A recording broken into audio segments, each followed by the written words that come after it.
When you see the outside of a big league stadium, you see ushers and metal detectors, foreboding fencing, and security guards who say there's no way you're getting past them.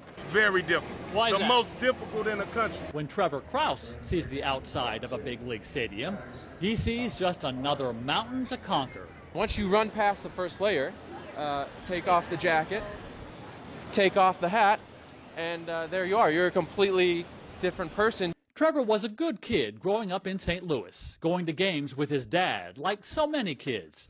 One day, his dad found a back way into Chicago's Wrigley Field and grabbed Trevor's hand.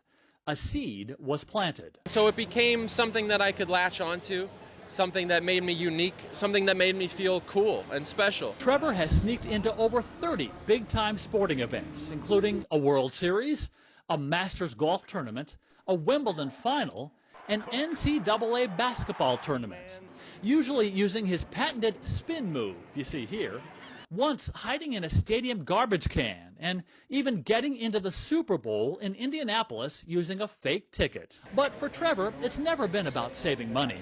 In his new book, Ticketless, he takes a deeply personal dive into how it made him feel like James Bond in a Willy Loman world. My dad spiraled out of control and lost his sense of self, and he wound up in a car accident, and he died when I was a junior.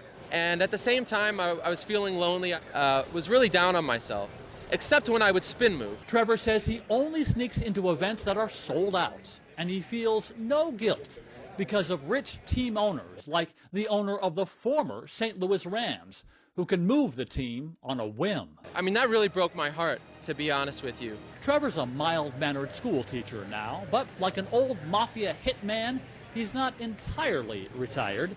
His last score was a tennis tournament in Spain just a few weeks ago to see Roger Federer. The thrill is there. It's a rush of adrenaline unlike any other. Andy Rosejim, I-24 News, St. Louis.